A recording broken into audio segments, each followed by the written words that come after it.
यह उस दौर की बात है जब मुल्ला नसीरुद्दीन की हाजिर जवाबी के साथ साथ उनकी माली हालत की तंगी के किस्से भी आम थे। वह ज्ञानी थे, समझदार थे, लेकिन दुनियादारी की उस दौड़ में पीछे रह जाते थे जहां पैसा ही सब कुछ माना जाता था।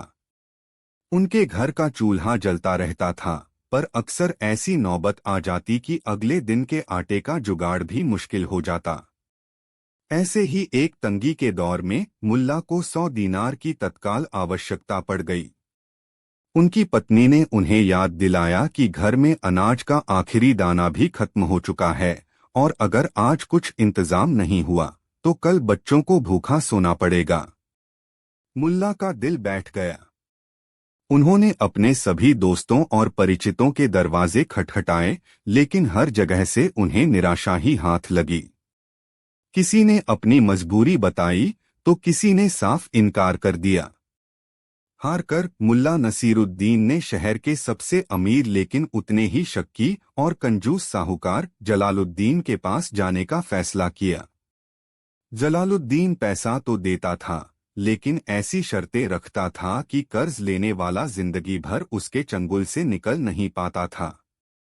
उसकी आदत थी कि वह हर बात को 10 बार पूछता, 100 बार तसल्ली करता और कर्जदार की इज्जत को बाजार में नीलाम करने में कोई कसर नहीं छोड़ता था। मुल्ला जब जलालुद्दीन की आलीशान हवेली पहुंचे तो साहूकार अपने गद्दी पर बैठा मोतियों की माला फेरते हुए हिसाब किताब में डूबा हुआ था। उसने मुल्ला को देखा तो उसकी त्योरियां चढ़ गईं। उसे गरीबों और जरूरतमंदों से सख्त नफरत थी।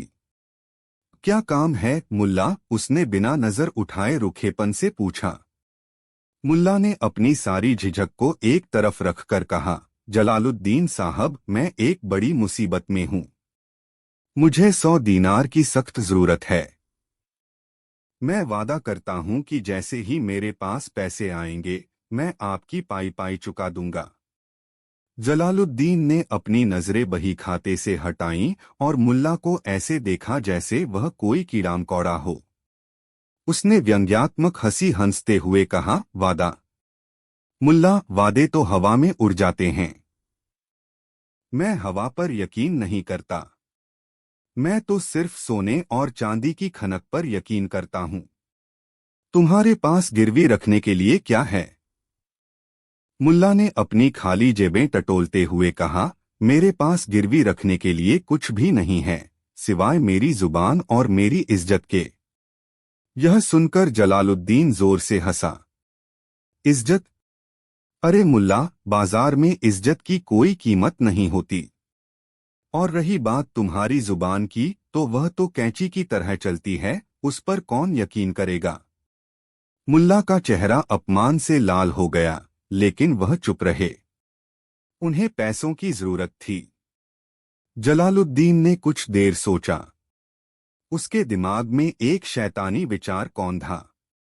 उसने सोचा, यह अच्छा मौका है इस हमेशा खुश रहने वाले मुल्ला को ज़लील करने का। मैं उसे ऐसी शर्त पर कर्ज दूंगा कि वह उसे कभी पूरा न कर सके, और फिर मैं पूरे शहर में उसकी बेइज्जती करूंगा। उसने अपनी आवाज में शहद घोलते हुए कहा, चलो मुल्ला, मैं तुम्हारी गरीबी पर तरस खाकर तुम्हें कर्ज देने को तैयार हूं। गिरवी कुछ नहीं चाहिए, बस मेरी एक छोटी सी शर्त है। मुल्ला की आंखों में उम्मीद की एक किरण जागी। कैसी शर्त साहूकार जी? जलालुद्दीन ने अपनी कुर्सी से उठकर मुल्ला के कंधे पर हाथ रखा और कहा, शर्त बहुत आसान है। तुम मुझसे 100 दीनार ले जाओ, लेकिन जब तुम यह कर्ज वापस करोगे तो तुम्हें ठीक 100 दीनार ही वापस करने होंगे। न 1 दीनार कम, न 1 दीनार ज्यादा। मुल्ला को यह सुनकर हैरानी हुई।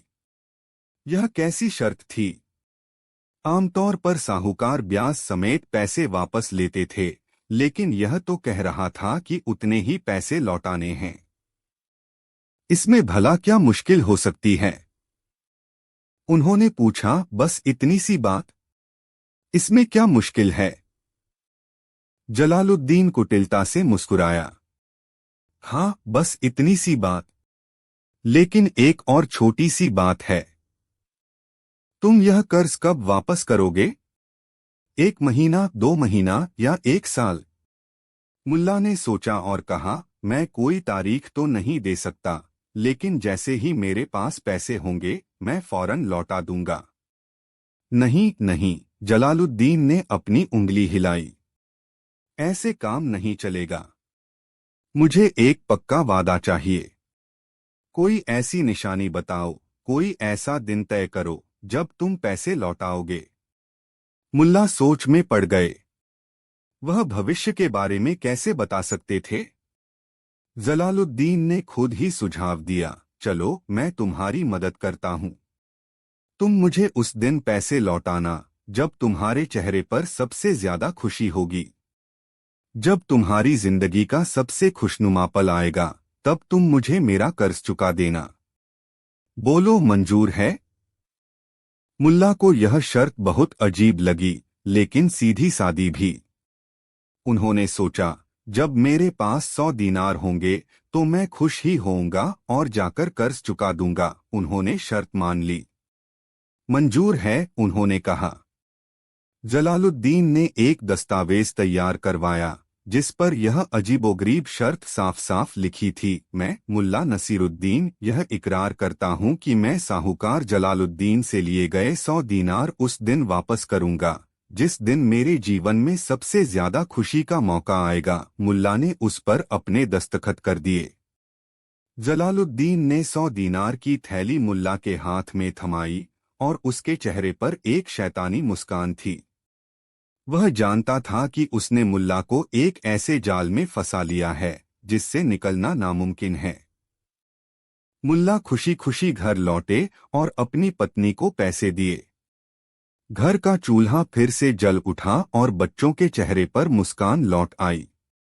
मुल्ला ने सोचा कि वह जल्द ही कोई काम करके पैसे कमा लेंगे और साहूकार का कर्ज उतार देंगे। लेकिन समय बीतता गया। महीने गुजर गए और फिर साल। मुल्ला की माली हालत में कोई खास सुधार नहीं हुआ। कभी कभी उनके पास थोड़े बहुत पैसे आते, लेकिन 100 दीनार एक साथ जमा करना उनके लिए मुश्किल था। इधर जलालुद्दीन हर कुछ दिनों में मुल्ला के घर के चक्कर लगाता। वह कर्ज मांगने नहीं आता था, बल्कि सिर्फ यह पूछने आता था, क्यों मुल्ला, आज तुम्हारी जिंदगी का सबसे खुशनुमा दिन तो नहीं है? अगर मुल्ला के बेटे का जन्मदिन होता और घर में थोड़ी खुशी होती तो जलालुद्दीन पहुंच जाता। वाह मुल्ला, बड़े खुश लग रहे हो।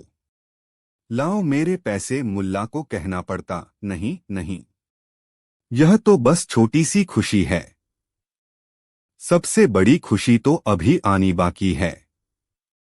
एक बार मुल्ला ने एक अमीर आदमी की पहेली सुलझाकर 10 दीनार कमाए। वह बहुत खुश थे। जलालुद्दीन को खबर मिली तो वह फौरन आधमका। सुना है बड़ी कमाई हुई है मुल्ला, आज तो बहुत खुश हो गए। चलो निकालो मेरे 100 दीनार। मुल्ला को फिर बहाना बनाना पड़ता, अरे नहीं साहूकार जी, यह तो ऊंट के मुंह में जीरा है। असली खुशी तो तब होगी जब मेरे पास 1000 दीनार होंगे। जलालुद्दीन की यह रोज रोज की टोकाटाकी मुल्ला के लिए एक सिरदर्द बन गई। वह कोई भी खुशी खुलकर मना नहीं पाते थे। अगर वह जोर से हंसते तो उन्हें डर लगता कि कहीं जलालुद्दीन न आ जाएं। उनकी जिंदगी एक अजीब सी कशमकश में फंस गई थी।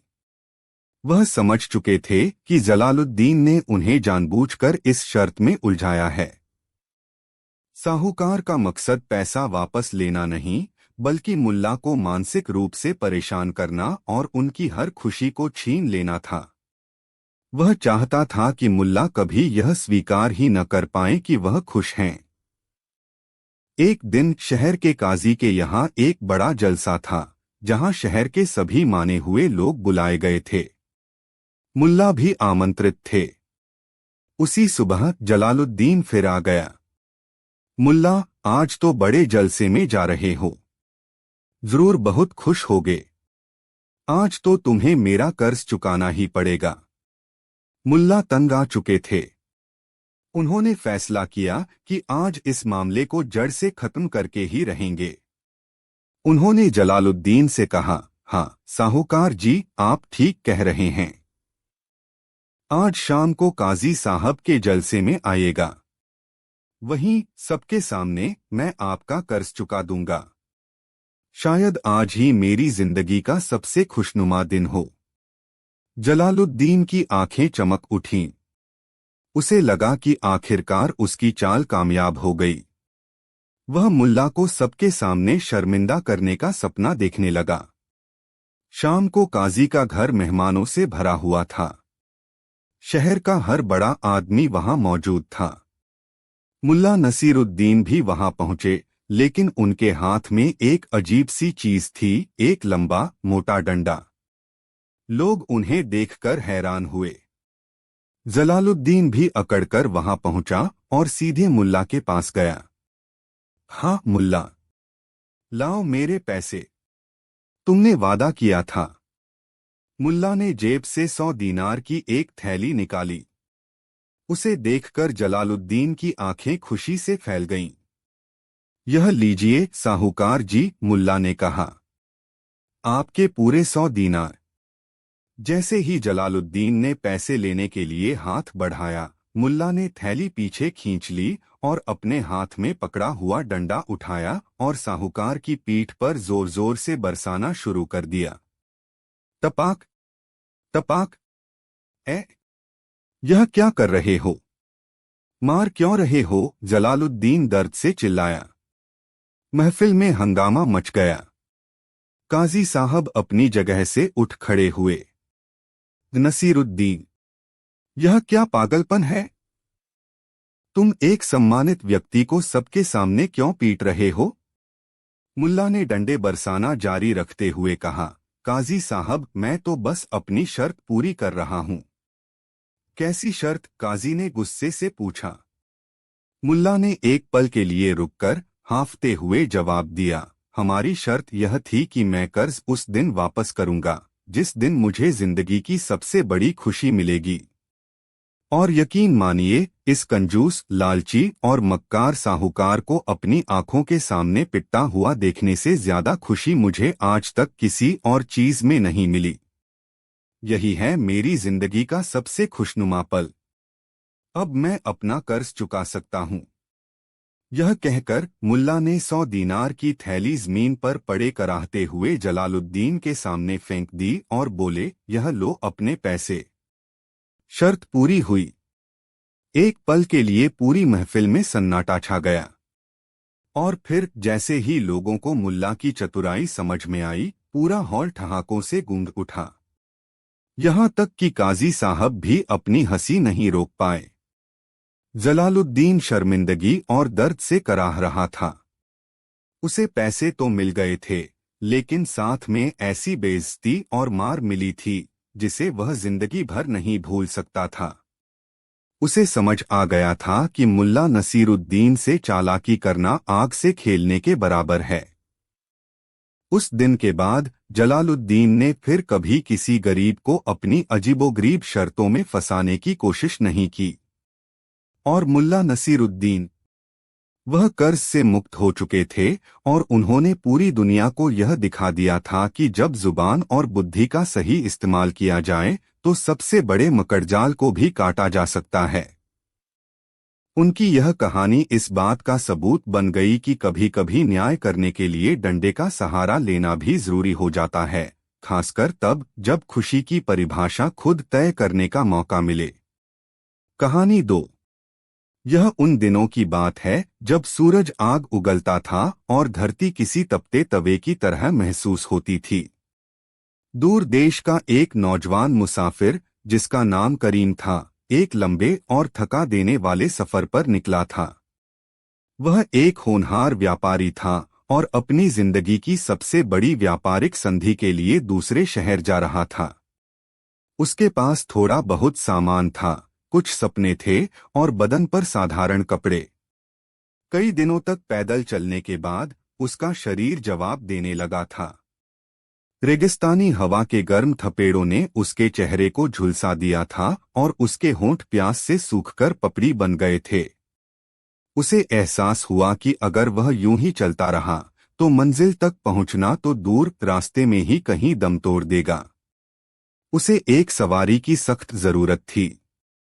किस्मत से वह एक छोटे से कस्बे में पहुंचा, जहां बाजार की चहल पहल थी।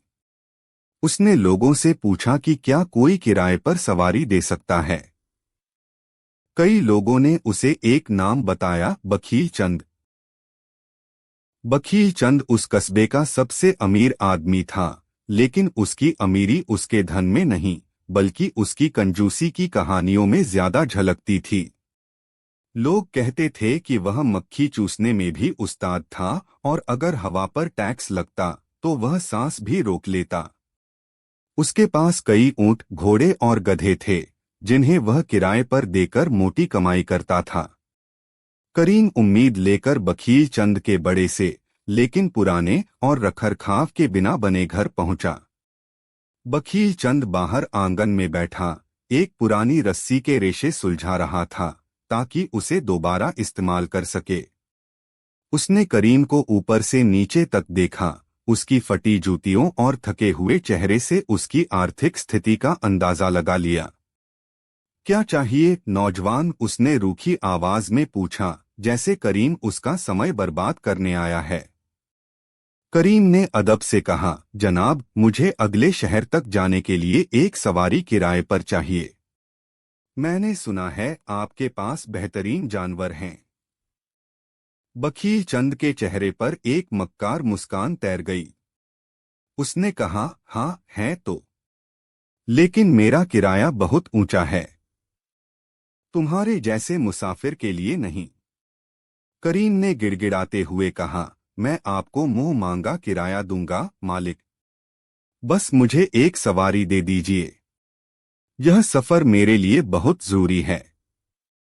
मुंह मांगा किराया सुनते ही बखील चंद की आंखों में चमक आ गई। उसने सोचा, इस जरूरत के मारे को तो आसानी से लूटा जा सकता है। उसने कहा, ठीक है, मेरे पास एक घोड़ा है, मजबूत और तेज। दिन के 50 दीनार लगेंगे। करीम का चेहरा उतर गया। 50 दीनार उसकी कुल जमा पूंजी का लगभग आधा हिस्सा था।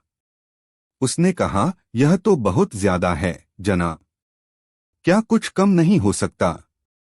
कोई गधा ही दे दीजिए। बखील चंद ने नाटक करते हुए कहा, गधा? मेरे गधे भी शाही खानदान के हैं।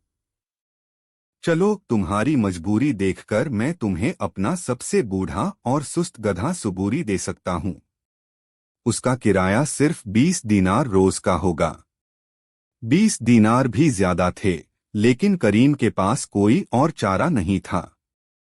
उसने थकी हुई हामी भर दी। बखील चंद उसे बाड़े में ले गया, जहां एक बूढ़ा, कमजोर सा गधा मक्खियां उड़ा रहा था।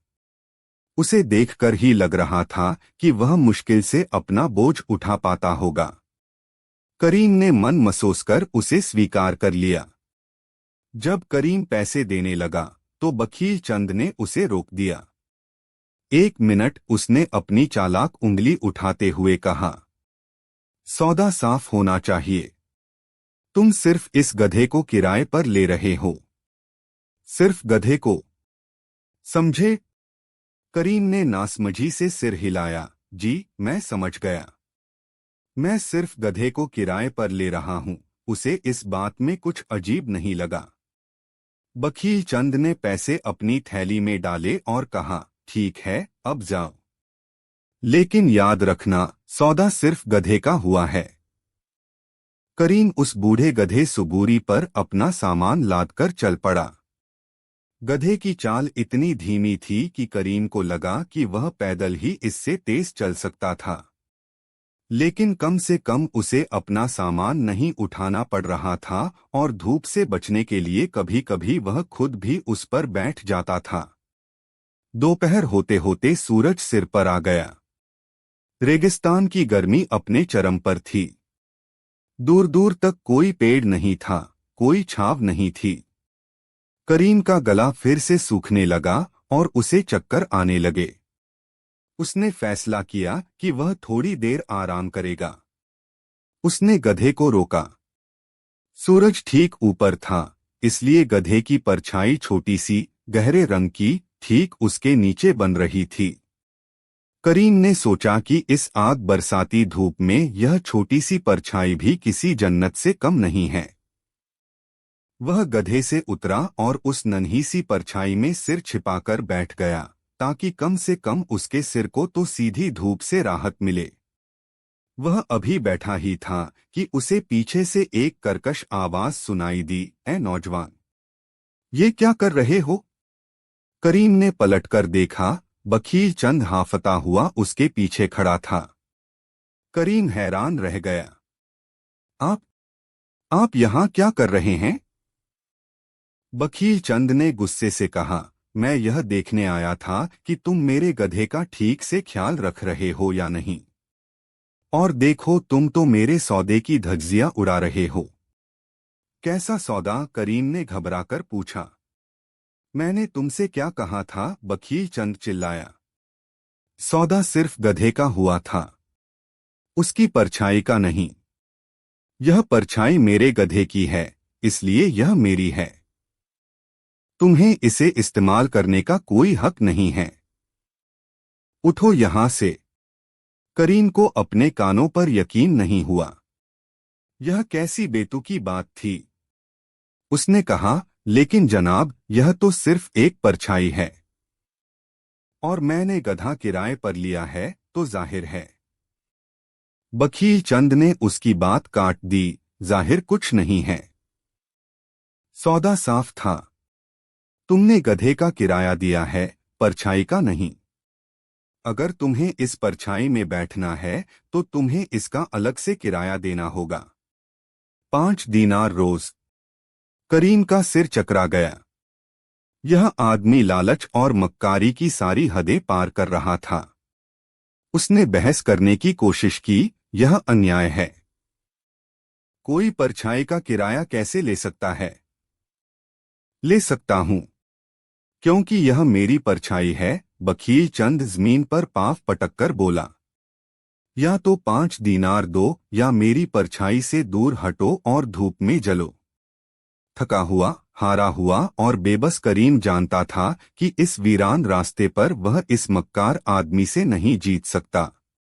उसने धूप में हटना ही बेहतर समझा। वह जलती रेत पर बैठ गया और बखील चंद को घूरता रहा, जो विजय भाव से मुस्कुराता हुआ खुद गधे की उस छोटी सी परछाई में खड़ा हो गया। सफर फिर शुरू हुआ। अब बखील चंद भी साथ साथ चलने लगा, जैसे कोई जेलर अपने कैदी पर नजर रख रहा हो। जब भी करीम आराम करने के लिए रुकता और परछाई की तरफ बढ़ता, बखील चंद उसे रोक देता। शाम होते होते सूरज ढलने लगा और परछाई लंबी होने लगी। अब वह इतनी बड़ी हो गई थी कि उसमें 2 लोग आराम से बैठ सकते थे। करीम ने उम्मीद से उसकी तरफ देखा, लेकिन बखील चंद एक चट्टान की तरह उसके और परछाई के बीच खड़ा हो गया। "यह मेरी परछाई है," वह हर बार दोहराता। "किराया दो या दूर रहो।" करीम की आंखों में आंसू आ गए। वह शारीरिक रूप से जितना नहीं थका था, उससे कहीं ज्यादा मानसिक रूप से टूट चुका था। इस अन्याय ने उसके दिल में एक गहरा घाव कर दिया था। अगली शाम तक वे मुल्ला नसीरुद्दीन के शहर की सीमा पर पहुंच चुके थे। करीम पूरी तरह पस्त हो चुका था। उसने बखील चंद को बाकी के पैसे दिए और कांपती आवाज में कहा, "अब मुझे बख्श दो। तुम्हारा गधा सलामत है।" बखील चंद ने पैसे गिने और अकड़कर जाने लगा। करीम वहीं एक सराय के बाहर बैठ गया और अपनी किस्मत पर रोने लगा। सराय के मालिक ने उसकी हालत देखी तो पूछा, "क्या बात है बेटा? इतने परेशान क्यों हो?" करीम ने उसे रोते रोते पूरी कहानी सुना दी। कहानी सुनकर सराय का मालिक और आसपास बैठे लोग हंसने लगे, लेकिन उनकी हंसी में करीम का मजाक नहीं, बल्कि बखील चंद की कंजूसी पर व्यंग्य था। एक बूढ़े आदमी ने कहा, बेटा, तुम गलत आदमी के हत्थे चढ़ गए। बखील चंद की मक्कारी का इलाज इस शहर में सिर्फ एक ही आदमी कर सकता है, मुल्ला नसीरुद्दीन। करीम ने उम्मीद से पूछा, कौन है ये मुल्ला नसीरुद्दीन? कहाँ मिलेंगे? लोगों ने उसे मुल्ला के घर का रास्ता बता दिया। मुल्ला नसीरुद्दीन उस समय अपने घर के आंगन में बैठे अपने गधे से बातें कर रहे थे। उन्होंने करीम की पूरी कहानी बड़े ध्यान से सुनी। कहानी सुनते समय उनकी आंखों में एक शरारती चमक आती जाती रही।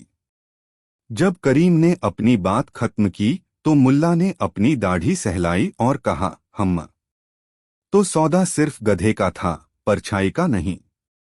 जी मुल्ला जी, करीम ने कहा, उसने मुझे धोखा दिया। मुल्ला मुस्कुराए, उसने धोखा नहीं दिया बेटा, उसने एक सौदा किया। अब हम भी उसके साथ एक सौदा करेंगे। तुम वही करो जो मैं कहता हूं। मुल्ला ने करीम के कान में अपना योजना बताई।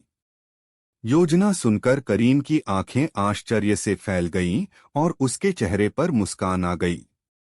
अगली सुबह करीम सीधा बखील चंद के घर पहुंचा। बखील चंद उसे देखकर चौंक गया। तुम फिर आ गए? अब क्या चाहिए? करीम ने बड़ी विनम्रता से कहा, जनाब, कल के सफर के लिए शुक्रिया। आज मुझे शहर में कुछ काम है, लेकिन धूप बहुत तेज है।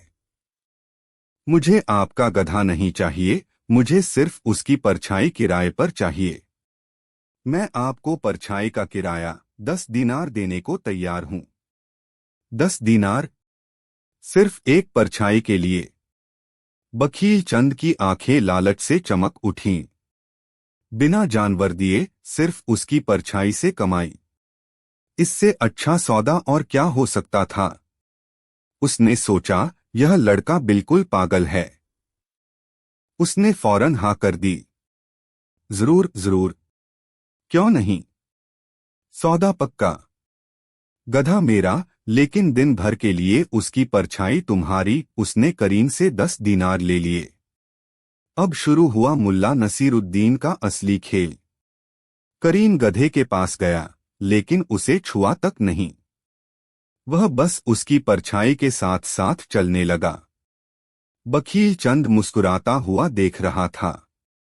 लेकिन जैसे ही गधा आगे बढ़ने लगा, करीम ने परछाई को रोक लिया। रुको, उसने कहा। क्या हुआ? बखील चंद ने पूछा। करीम ने कहा, मैंने परछाई किराए पर ली है, गधा नहीं। यह परछाई अब मेरी है और मैं इसे यहीं रखना चाहता हूं। यह कहीं नहीं जाएगी। बखील चंद को गुस्सा आया। पागल हो गए हो क्या? गधा चलेगा तो परछाई भी चलेगी। नहीं, करीम ने दृढ़ता से कहा। सौदा परछाई का हुआ है। गधा आपका है, आप उसे जहां चाहें ले जाएं, लेकिन उसकी परछाई यहीं रहेगी। मैंने इसका किराया दिया है। अब बखील चंद की अपनी ही चालाकी उस पर भारी पड़ रही थी। तभी वहां मुल्ला नसीरुद्दीन आ गए और उनके पीछे कस्बे के कई लोग भी यह तमाशा देखने जमा हो गए थे। मुल्ला ने कहा, बखील चंद, लड़का बिल्कुल ठीक कह रहा है। तुमने ही तो सिखाया है कि गधा और उसकी परछाई दो अलग अलग चीजें हैं। अब जब इसने परछाई किराए पर ले ली है तो तुम गधे को हटाओ, परछाई यहीं रहेगी। बखील चंद का चेहरा देखने लायक था। वह क्या जवाब देता? तभी करीम ने अगला दांव चला। सूरज थोड़ा घूमा और परछाई की दिशा बदल गई। परछाई अब बखील चंद के फूलों के गमलों पर पड़ रही थी। करीम फौरन जाकर उन गमलों के ऊपर बैठ गया। ये क्या कर रहे हो? मेरे फूल खराब हो जाएंगे, बखील चंद चिल्लाया। करीम ने मासूमियत से कहा, मैं क्या करूं जनाब? मेरी किराए की परछाई आपके फूलों पर जा रही है। मैं तो अपनी चीज का इस्तेमाल कर रहा हूं। थोड़ी देर बाद परछाई खिसककर बखील चंद के घर की दीवार पर चढ़ गई। करीम भी दीवार पर चढ़ने की कोशिश करने लगा। लोगों की भीड़ हंस रही थी। बखील चंद की इज्जत का जनाजा निकल रहा था। अरे नीचे उतरो, मेरी दीवार तोड़ दोगे, वह गिड़गिड़ाया। मुल्ला ने कहा, क्यों उतरे? उसने तो परछाई का किराया दिया है। अब परछाई चाहे तुम्हारी छत पर जाए या तुम्हारे बिस्तर पर, वह तो उसके पीछे जाएगा ही। दोपहर तक बखील चंद का हाल बेहाल हो चुका था। परछाई के पीछे पीछे करीम कभी उसकी सब्जियों की क्यारी रौंद रहा था, तो कभी उसके पानी के मटके पर चढ़ने की कोशिश कर रहा था। गधा जहां जहां जाता, परछाई भी जाती, और करीम उस परछाई पर अपना हक जताते हुए सब कुछ तहस-नहस कर रहा था। आखिरकार बखील चंद ने हार मान ली। वह मुल्ला नसीरुद्दीन के पैरों में गिर पड़ा। मुझे माफ कर दो मुल्ला जी, मैं समझ गया अपनी गलती। यह लो इस लड़के के 20 दीनार भी वापस, और यह 10 दीनार भी। बस इससे कहो कि मेरी परछाई को छोड़ दे। पूरा कस्बा ठहाके लगाकर हंस रहा था। बखील चंद को आज अपनी ही कंजूसी और मक्कारी का ऐसा सबक मिला था जिसे वह जिंदगी भर नहीं भूल सकता था।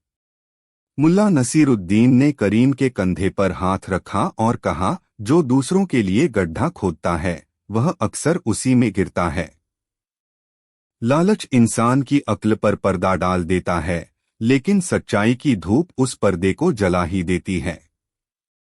उस दिन के बाद बखील चंद की हैकड़ी हमेशा के लिए खत्म हो गई, और लोग आज भी मुल्ला नसीरुद्दीन की इस कहानी को याद करके कहते हैं कि कैसे उन्होंने एक कंजूस आदमी से न सिर्फ गधे का बल्कि उसकी परछाई का भी हिसाब बराबर कर दिया था। कहानी 3। उस छोटे से धूल भरे कस्बे में, जहां जिंदगी की रफ्तार किसी बूढ़ी नदी की तरह धीमी थी, मुल्ला नसीरुद्दीन और उनके गधे की दोस्ती एक मिसाल थी। गधे का नाम यूं तो कुछ नहीं था, पर मुल्ला उसे प्यार से बावला कहते थे। बावला इसलिए क्योंकि उसकी आंखों में एक अजीब सी मासूमियत और दुनिया के दावपेंचों से पूरी तरह बेखबर होने का भाव था। वह सिर्फ एक जानवर नहीं था, वह मुल्ला का हमराज था, उनका श्रोता था, और उनकी खामोशियों का साथी था। जब मुल्ला गहरी सोच में डूबे होते तो बावला चुपचाप उनके पास खड़ा रहता, जैसे कह रहा हो, फिक्र न करो मुल्ला, मैं यहीं हूँ। जब मुल्ला कोई अजीबोगरीब हरकत करते तो बावला अपनी लंबी पलकें झपकाता, जैसे उनकी नादानियों पर मुस्कुरा रहा हो। उनकी दिनचर्या बंधी हुई थी। सुबह बाजार जाना, लोगों से गपशप करना, किसी की उलझन सुलझाना या किसी को अपनी बातों से और उलझा देना, और फिर शाम को घर लौटकर बावला को अपने हाथों से जौ का दाना खिलाना। मुल्ला के लिए दुनिया की सबसे बड़ी दौलत यही थी, एक शांत मन और एक वफादार दोस्त। एक सुबह मुल्ला की आंख खुली तो एक अनहोनी शांति ने उनका स्वागत किया। रोज सुबह बावला अपनी रस्सी खींचकर या हिनहिनाकर उन्हें जगा देता था, पर आज बाड़े में खामोशी थी। मुल्ला को कुछ अजीब लगा। वह हड़बड़ाकर बाहर आंगन में भागे। बाड़ा खाली था। रस्सी का एक सिरा टूटा हुआ जमीन पर पड़ा था और बावला कहीं नहीं था। एक पल के लिए मुल्ला को लगा जैसे किसी ने उनके सीने से दिल निकाल लिया हो। उन्होंने चारों तरफ आवाज लगाई, बावला, ओ बावला, लेकिन उनकी आवाज खाली आंगन में गूंजकर रह गई। उनकी पत्नी बाहर आईं और खाली बाड़ा देखकर उनका चेहरा सफेद पड़ गया। अल्लाह खैर करे, गधा कहाँ गया? खबर को फैलने में देर नहीं लगी। पड़ोसी इकट्ठा हो गए। कोई बोला, जरूर कोई चोर ले गया होगा। दूसरा बोला, हो सकता है रस्सी तोड़कर कहीं जंगल की तरफ निकल गया हो। हर कोई अपनी अपनी सलाह दे रहा था। मुल्ला चुपचाप गुमसुम खड़े थे। उनकी आंखों में एक गहरी उदासी थी, जैसे उनका कोई अजीज बिछड़ गया हो। शहर के कोतवाल इनायत खान, जो खुद को बहुत काबिल और मुल्ला को थोड़ा सनकी समझते थे, भी मौके पर पहुंचे। उन्होंने अपनी मूंछों पर ताव देते हुए कहा, मुल्ला, फिक्र मत करो, मैं अपने सबसे अच्छे सिपाही लगाता हूं। हम चोर को जमीन के नीचे से भी खोद निकालेंगे। तुम बस मुझे चोर का हुलिया बताओ या कोई सुराग दो। मुल्ला ने कोतवाल की तरफ देखा और एक ठंडी आह भरी। कोतवाल साहब, चोर जब आता है तो दावतनामा देकर नहीं आता। मेरे पास कोई सुराग नहीं है। तो फिर हम उसे कैसे पकड़ेंगे? कोतवाल ने झल्लाकर कहा। मुल्ला ने आसमान की तरफ देखा और बोले, जिसने उसे बनाया है वही उसे वापस लाएगा। मैं अब कुछ नहीं करूंगा। सब कुछ ऊपर वाले पर छोड़ दिया है। यह सुनकर सब हैरान रह गए।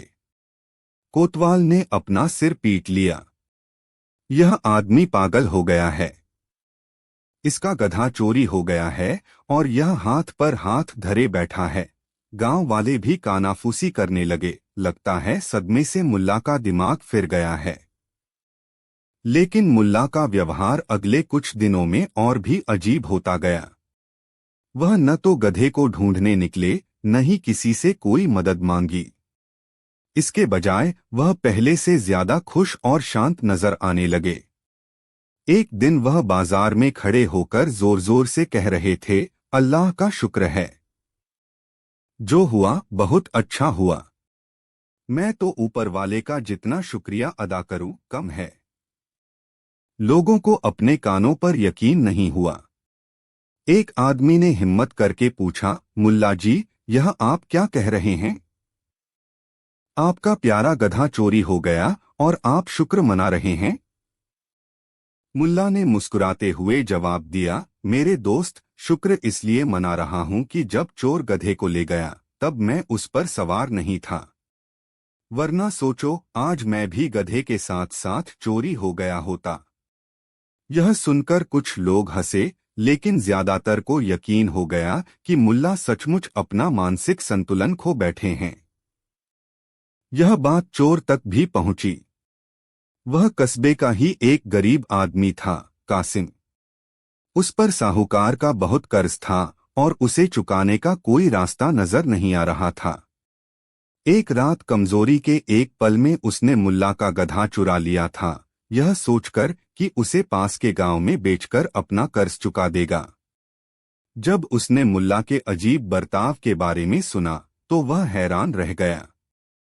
उसे लगा था कि मुल्ला आसमान सिर पर उठा लेंगे, कोतवाल के पास जाएंगे और पूरे कस्बे में हंगामा खड़ा कर देंगे।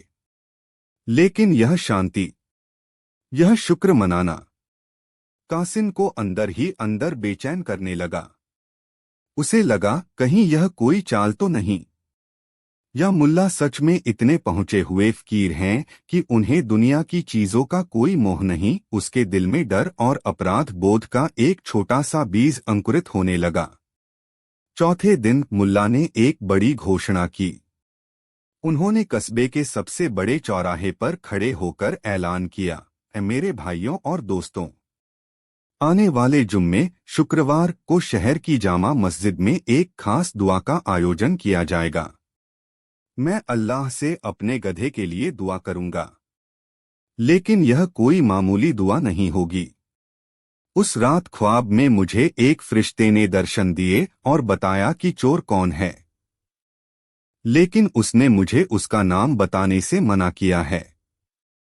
उसने कहा है कि जुम्मे के दिन जब सब लोग मस्जिद में मौजूद होंगे तो अल्लाह खुद कोई ऐसा इशारा करेगा जिससे चोर सबके सामने बेनकाब हो जाएगा।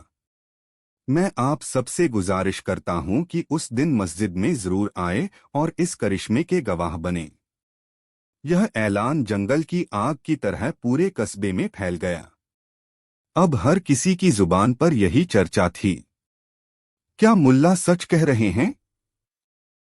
क्या सच में कोई करिश्मा होगा? चोर की तो अब खैर नहीं। कोतवाल इनायत खान ने यह सुना तो जोर से हंसा। यह मुल्ला अब लोगों को अपनी कहानियों से बेवकूफ बनाएगा। दुआओं से कहीं चोर पकड़े जाते हैं। चोर पकड़ा जाता है सबूतों और गवाहों से। लेकिन आम लोगों के मन में कौतूहल और थोड़ा डर बैठ गया। और सबसे ज्यादा डर उस एक व्यक्ति के दिल में बैठा था, कासिम असली चोर। मुल्ला की घोषणा ने उसके सीने में धड़कते अपराध बोध के बीज को एक बड़े कंटीले पेड़ में बदल दिया था।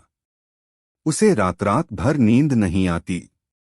उसे हर आहट पर लगता कि कोई उसे पकड़ने आ रहा है। मुल्ला की शांत आंखें उसे सपने में भी घूरती थीं। क्या मुल्ला सच में जानते हैं कि मैं ही चोर हूं? वह सोचता। अगर उन्होंने मेरा नाम ले लिया तो मेरी इज्जत का क्या होगा? मेरे बीवी बच्चों का क्या होगा? वह गधे को बेच भी नहीं पाया था, क्योंकि उसे डर था कि कहीं वह पकड़ा न जाए। उसने गधे को शहर के बाहर एक पुरानी वीरान झोंपड़ी में छिपा रखा था। जुम्मे का दिन आ गया। जामा मस्जिद लोगों से खचाखच भरी हुई थी। ऐसा लग रहा था जैसे पूरा कस्बा ही उमड़ आया हो। लोग नमाज पढ़ने कम, मुल्ला का करिश्मा देखने ज्यादा आए थे। कोतवाल इनायत खान भी अपने सिपाहियों के साथ एक कोने में खड़े थे, चेहरे पर व्यंग्य भरी मुस्कान लिए, यह देखने के लिए कि मुल्ला कैसे खुद का मजाक बनवाते हैं। कासिम भी भीड़ में छिपा हुआ था। वह न चाहते हुए भी खुद को यहां आने से रोक नहीं सका था। उसका दिल जोर जोर से धड़क रहा था, जैसे अभी पसलियां तोड़कर बाहर आ जाएगा। उसे लग रहा था कि हर कोई उसी को घूर रहा है, हर कोई जानता है कि वही चोर है। उसका गला सूख रहा था और हाथ पैर ठंडे पड़ रहे थे। नमाज अदा की गई। उसके बाद मस्जिद के इमाम ने मुल्ला नसीरुद्दीन को मिंबर मंच पर आने का निमंत्रण दिया। मुल्ला धीरे धीरे बड़े शांत भाव से मिंबर पर चढ़े। उनकी आंखों में न गुस्सा था, न बदला लेने की भावना। वहां सिर्फ एक गहरी समझ और शांति थी। उन्होंने अपनी आवाज को बुलंद किया, जो पूरी मस्जिद में गूंजने लगी। मेरे अजीज भाइयों, उन्होंने कहना शुरू किया, आज हम यहाँ एक चोर को पकड़ने के लिए जमा नहीं हुए हैं। हम यहाँ इंसान के अंदर छिपी अच्छाई और बुराई के बीच की लड़ाई को समझने के लिए जमा हुए हैं। चोरी करना एक गुनाह है, लेकिन गुनाह इंसान से होता है, उसकी मजबूरी से होता है, उसकी कमजोरी से होता है। उनकी आवाज में इतनी नरमी थी कि कासिम के दिल पर किसी मरहम की तरह लगी। मुल्ला ने आगे कहा, मेरा गधा मेरा दोस्त था। जिसने भी उसे लिया, यकीनन वह किसी बड़ी मुसीबत में होगा। मैं उस पर गुस्सा नहीं हूं। मैं तो बस यह चाहता हूं कि वह सही रास्ते पर लौट आए, क्योंकि चोरी का बोझ इंसान की रूह को जिंदगी भर कुचलता रहता है। यह एक ऐसा कांटा है जो हमेशा चुभता रहता है। कासिम को लगा जैसे मुल्ला सीधे उसी से बात कर रहे हों। उसकी आंखों में आंसू भरने लगे। फिर मुल्ला ने अपनी आवाज में थोड़ी कड़कता लाते हुए कहा, लेकिन अल्लाह की नजर से कुछ नहीं छिपता। वह सब देखता है, और आज वह अपना इंसाफ करेगा। जैसा कि मैंने बताया था, मुझे पता है कि चोर कौन है, और वह इसी महफिल में मौजूद है। यह सुनते ही मस्जिद में एक सिहरन दौड़ गई। लोग एक दूसरे को देखने लगे। कासिम ने अपनी सांस रोक ली। उसका दिल धड़कना भूल गया था। मुल्ला ने अपनी बात पूरी की, और उस चोर की सबसे बड़ी पहचान यह है कि मेरे गधे बावला की पूंछ का एक तिनका अभी भी उसके साफे, पगड़ी या टोपी में अटका हुआ है। एक पल के लिए घोर सन्नाटा छा गया। किसी को कुछ समझ नहीं आया। यह कैसी पहचान थी? और फिर उसी सन्नाटे के बीच एक हरकत हुई। भीड़ के बीच खड़े कासिम ने बिना सोचे समझे, घबराहट के एक अनियंत्रित आवेग में अपना हाथ तेजी से अपनी पगड़ी की ओर बढ़ाया। वह यह देखने की कोशिश कर रहा था कि क्या सच में वहां कोई तिनका अटका है। यह एक छोटी सी, लगभग अदृश्य सी हरकत थी, लेकिन मुल्ला नसीरुद्दीन की बाज जैसी नजरें भीड़ का मुआयना कर रही थीं। उन्होंने उस एक हरकत को पकड़ लिया। जिस क्षण कासिम का हाथ अपनी पगड़ी पर गया, उसी क्षण उसे अपनी भयानक गलती का एहसास हुआ। उसने अपना हाथ नीचे कर लिया, लेकिन तब तक बहुत देर हो चुकी थी।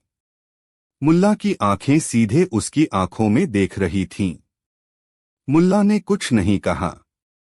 उन्होंने किसी का नाम नहीं लिया। उन्होंने कोई उंगली नहीं उठाई। उन्होंने बस कासिम की तरफ एक लंबी गहरी नजर से देखा।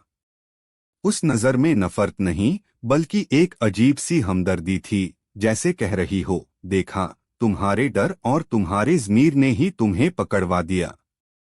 कासिम अब और बर्दाश्त नहीं कर सका। वह जार-जार रोता हुआ भीड़ से बाहर निकला और मुल्ला के कदमों में गिर पड़ा। मुझे माफ कर दीजिए मुल्ला जी। मैं ही हूं आपका गुनहगार। मुझ पर कर्ज का बोझ था, मैं अंधा हो गया था। मुझे माफ कर दीजिए। पूरी मस्जिद हैरान थी। कोई करिश्मा नहीं हुआ था। कोई फरिश्ता नहीं उतरा था। यह तो मुल्ला की समझदारी और इंसान के मनोविज्ञान की गहरी पकड़ का करिश्मा था। उन्होंने झूठ का एक ऐसा जाल बुना था, जिसमें असली चोर अपने ही अपराध बोध और डर के कारण खुद ब खुद फंस गया। कोतवाल इनायत खान का मुंह खुला का खुला रह गया था। वह जहां खड़े थे, वहीं जम गए थे। उनकी तलवार और उनके सिपाही जो काम नहीं कर सके, वह मुल्ला के एक झूठ और उनकी समझ ने कर दिखाया था। मुल्ला नसीरुद्दीन ने कासिम को जमीन से उठाया। उन्होंने उसे गले लगाते हुए कहा, उठो भाई। अल्लाह बहुत मेहरबान और माफ करने वाला है। तुमने अपनी गलती मान ली, यही सबसे बड़ी सजा और सबसे बड़ी तौबा है। उन्होंने कोतवाल से कहा, मैं अपनी शिकायत वापस लेता हूं। कासिम को कोई सजा न दी जाए। यह मेरे और इसके बीच का मामला है। उस दिन के बाद कासिम ने मुल्ला का गधा वापस कर दिया और उनकी मदद से एक छोटा मोटा काम शुरू करके मेहनत से अपना कर्ज चुकाया। और मुल्ला नसीरुद्दीन, वह अपने प्यारे बावला को पाकर बहुत खुश थे। जब कोतवाल ने उनसे पूछा, मुल्ला, यह तुम्हें कैसे सूझा? यह तो जादूगरी है। तो मुल्ला ने मुस्कुराते हुए जवाब दिया, कोतवाल साहब, यह जादूगरी नहीं है। यह बस इतनी सी बात है कि दुनिया का सबसे बड़ा गवाह और सबसे बड़ा जज इंसान के अपने अंदर ही बैठा होता है। उसे बस जगाने की जरूरत होती है। मैंने तो बस उसे एक छोटी सी आवाज दी थी। कहानी 4। शहर के सबसे अमीर और कुछ हद तक अहंकारी सौदागर हाजी कलीमुद्दीन ने एक शानदार दावत का आयोजन किया था। यह कोई आम दावत नहीं थी, यह उनकी सफलता का जश्न था। हाल ही में उन्होंने मसालों का एक बड़ा सौदा किया था, जिससे उन्हें इतना मुनाफा हुआ था कि वह शहर के सबसे रईस व्यक्ति बन गए थे। इस खुशी में उन्होंने शहर के सभी प्रतिष्ठित, बुद्धिमान और प्रभावशाली लोगों को अपने महलनुमा घर पर आमंत्रित किया था। काजी, कोतवाल, बड़े बड़े व्यापारी, शायर और विद्वान सबको निमंत्रण पत्र भेजे गए थे। हाजी कलीमुद्दीन चाहते थे कि उनकी दावत की चर्चा सालों तक हो। दस्तरखान पर ईरान और तुर्किस्तान के बेहतरीन पकवान सजने वाले थे, जिनकी खुशबू से पूरा मोहल्ला महक उठता। हाजी साहब अपनी शानो शौकत दिखाने का कोई मौका नहीं छोड़ना चाहते थे। जब मेहमानों की सूची बन रही थी, तो उनके मुंशी ने एक नाम सुझाया, मुल्ला नसीरुद्दीन। हाजी कलीमुद्दीन ने अपनी रेशमी कलम रोकी और एक पल के लिए सोचा। मुल्ला नसीरुद्दीन न तो अमीर थे, न ही कोई बड़े अधिकारी। वह तो एक फक्कड़ इंसान थे जो अक्सर फटे पुराने कपड़ों में अपने गधे पर घूमते हुए मिल जाते थे। लेकिन उनकी बुद्धिमानी और हाजिर जवाबी के किस्से दूर दूर तक मशहूर थे। उन्हें दावत में न बुलाना अपनी महफिल को अधूरा छोड़ने जैसा था। कोई भी सभा मुल्ला के बिना पूरी नहीं होती थी, उनकी मौजूदगी किसी भी नीरस माहौल में जान डाल देती थी। हाँ हाँ, मुल्ला को जरूर बुलाओ, हाजी ने कहा। उनके बिना दावत में रंग कैसे जमेगा? लेकिन एक शर्त है। उनसे कहना कि वह अकेले आएं। वह अपना वो मनहूस बूढ़ा गधा साथ लेकर न आए। मेरे आलीशान घर के सामने उसका मरियल सा गधा बंधा होगा तो मेरी शान में बट्टा लगेगा।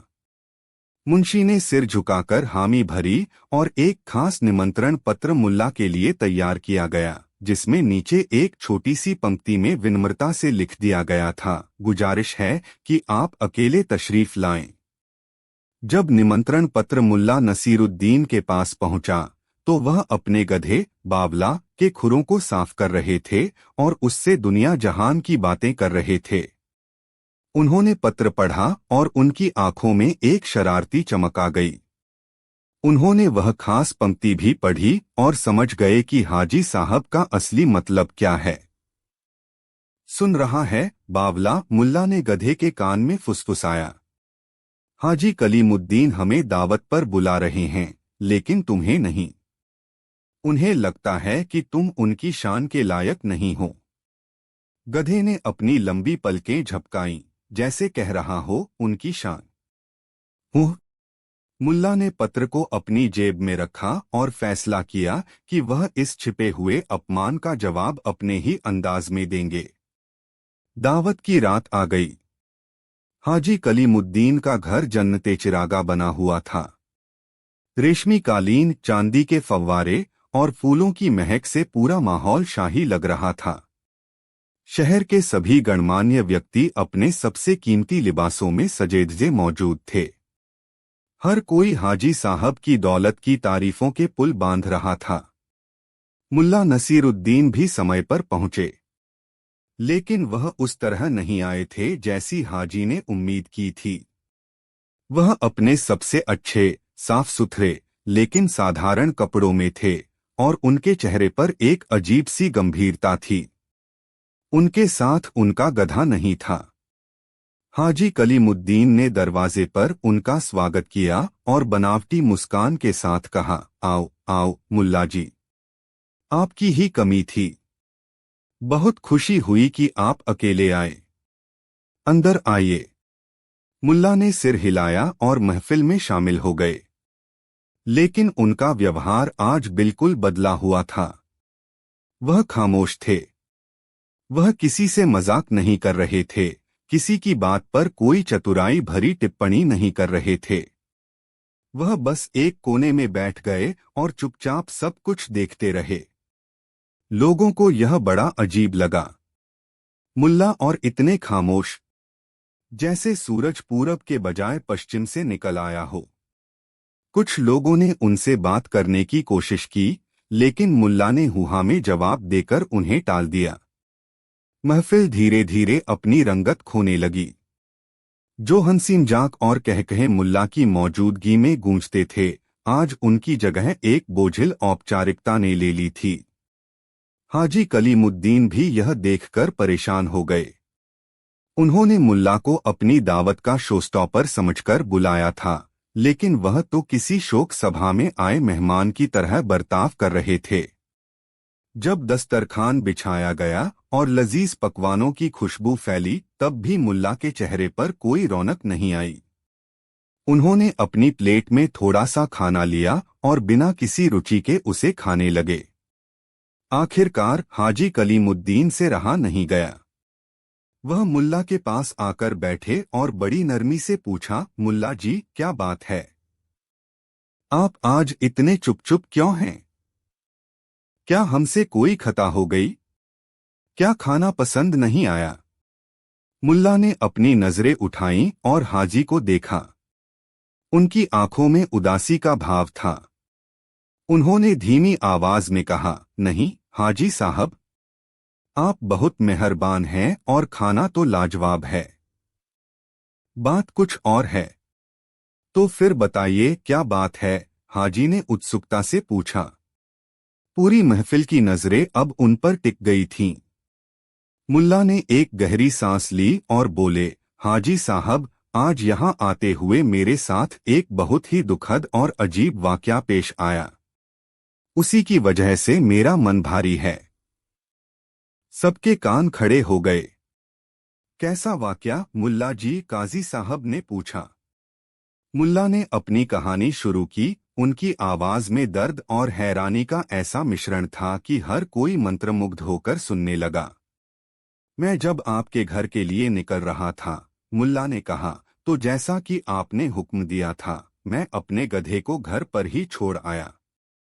लेकिन मेरा दिल नहीं मान रहा था। वह मेरा सिर्फ जानवर नहीं, मेरा दोस्त है।